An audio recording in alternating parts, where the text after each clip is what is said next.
your name, but I know the face. Last time I saw you, you was in the middle jumping up, having a time. I could see you winding up that waist from miles away. On a drunk singing a song, you know every line to it. And I ain't hear you when you call. Hey, I may not remember your name. Great to hear from Damien Marvey on the SportsMax Zone on this Friday, a fun Friday. Marvey under the production of the Red Boys, Mike Holzmeyer and Scott Gold. I tell you, it was a fun Friday, and Alex is outside with some champion cheerleaders. Let's hear what she has to say.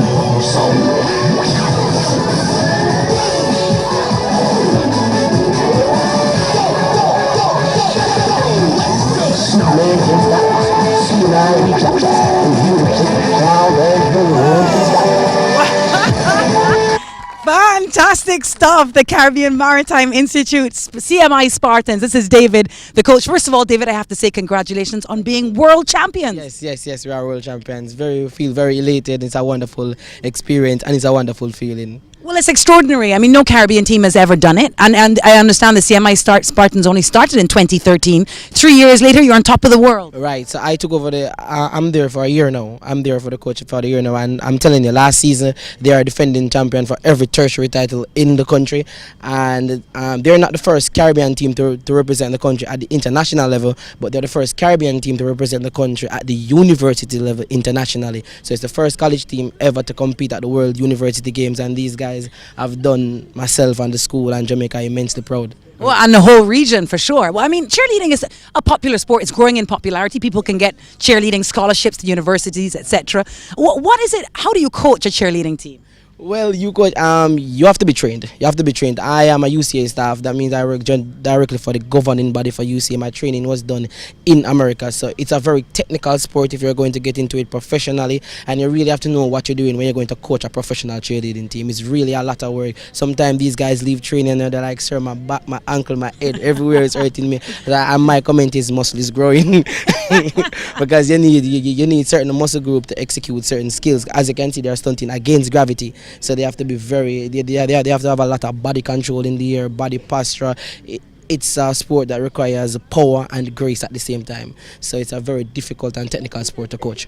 I can only imagine. David, I got to tell you, watching it, my heart is in my mouth. Do you have spills? You must have trouble in rehearsing. Yes, we have trouble in rehearsing, but thanks be to God, the team is very big. So we have what you call extra spotters. So they are the persons that are on the front line all the time, ready to catch a flyer when she falls or to catch a base when they make a mistake. And we have the sign that we call Spotters United, because we really have to put a lot of trust into those persons doing the extra spotting. Because trust me, at level 6, when a stunt goes wrong, it can really go wrong. Well, I can only imagine. Tell me a bit about the World Championships. Where was it? Talk us through it. Well, the World Championship was in Orlando for Disney World. It was at the ESPN Wild World of Sport. It's the highest level of cheerleading in the entire world. And I mean you go there and you see the same teams that you watch on Instagram or Facebook and copy some of their moves. These are the same teams you're rubbing side and side with in warm-up area. It was just a big atmosphere there. You have over 300 teams there from 35 different countries.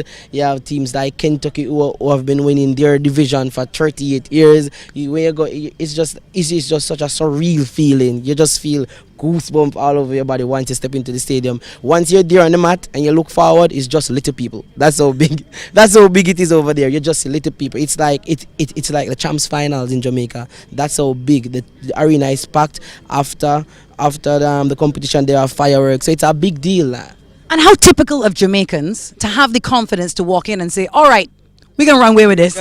So when we walk into the competition and we're here and we see mats and we're like, we don't have any mats in Jamaica, but we're here to perform. They're like, get out of here. We're lying. We say, no, we don't have any mats in Jamaica to train on. We get a performance mat in Jamaica. That's the day of competition. But trust me, we don't have any mats. And when they know that we don't have any mats and we're competing at their level, it's just a awesome feeling for them and for us. So we just feel like celebrities there. They run us down to take pictures. It's just we wanted to go to the park, and we literally had to change our uniforms to go to the park, so that nobody knew it was us.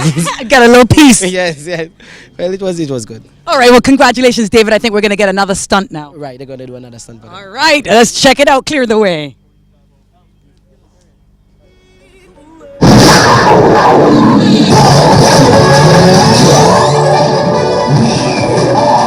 CMI Spartans, it's looking for more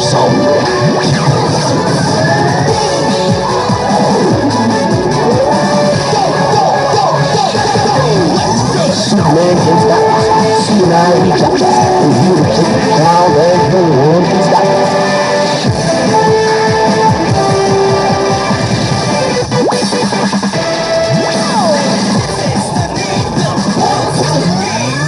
We are going to make that.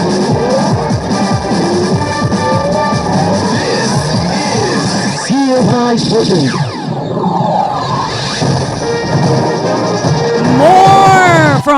More with CMI after the break.